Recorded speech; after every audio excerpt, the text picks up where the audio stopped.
Dissociation. Why it never felt real. Now, this is something I've only recently become aware of, that dissociation is directly connected to not feeling real, which is something I've relate to. The time never felt real. Like, I never felt real. The things I do never felt real. And arguably, it's one of the reasons, like, I require such intense stimuli or nothing at all. Like, there's no in between of things. There is, like, hyper intense stimuli, or there is nothing. Um, and how I get involved with these things is also weird sometimes. Like the example of fighting in movie theaters, where, like, if someone is consistently being rude in a theater, eventually I have to say something. But you're calling out someone or someone to fight, and you can't see who they are. So you're essentially challenging, like, a blank. You don't know how many of them there are, and you don't know who they are. They could be anybody. And when this ends, we have to meet. Uh, so, like, stuff like that is always pretty intense. Um, the same thing with, like, promiscuous sex and hooking up with people. And on top of that, it's like, you know, not vanilla. It often involves people's degenerate fantasies, um, you know, stuff like that.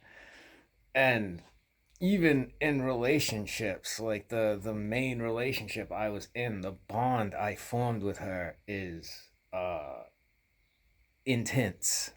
It's almost parental, I would say. Like, it's certainly inappropriate. I mean, it's certainly inappropriate, uh, but nevertheless, it is. Uh, and, like, all of this is connected with dissociation. And I really had no idea that's kind of what dissociation meant.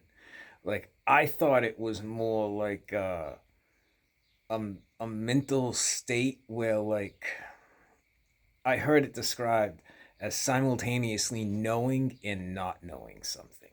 So, like, something terrible happens that you cannot process. So, you know this happened, but now you have to not know it happened. Like, you cannot confront it. So, you have to act like it didn't happen. And I largely thought that's all dissociation was. Like, I didn't realize it was ever connected to this whole not feeling real thing. Like, I mean, I just always kind of assumed, like, things aren't real. Looking back, I can see that was somewhat of a mistake. However, however, um, I am very interested by this idea. Um, it explains quite a few things that have been quite elusive otherwise.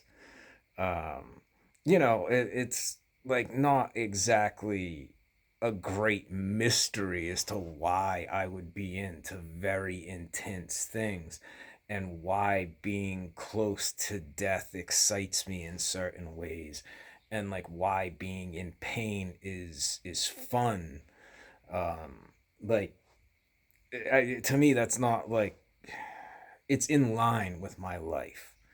It's in line with how, like, people I cared for treated me. Like, all that is, it makes sense. But I never connected it to the whole dissociation thing. Like, not feeling real, and, like, time never felt real. Like, it it passed and it never mattered. Like, the fact that I was static in life was almost like I had no way of handling it. Like, I could see other people like develop lives and stuff, but like it never clicked with me. And it goes with something I was talking about before, which I could just never get it together when I was younger, and I could never figure out why. Um, like it never connected to me there that like the constant pressure and like overwhelming fear on like a constant basis might have something to do with that, because it's just normal. Like in the book Red Dragon, when one of the FBI psychologists is talking to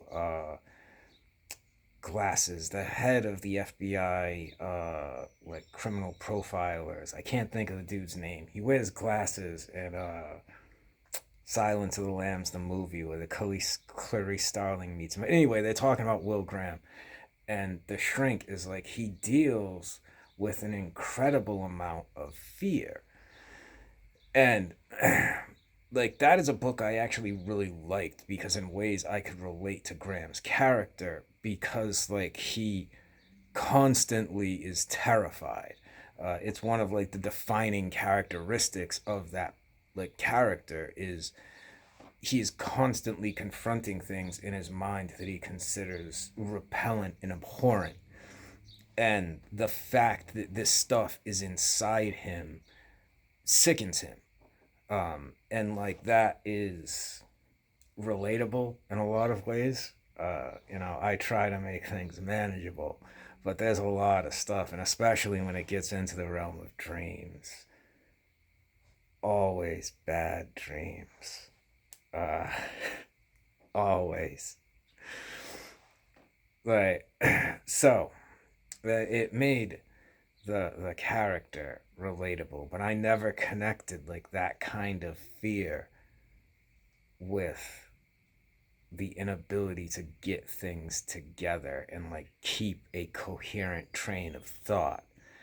There was no coherent train of thought. Like I could theorize that it might exist, but it was something that was entirely theoretical.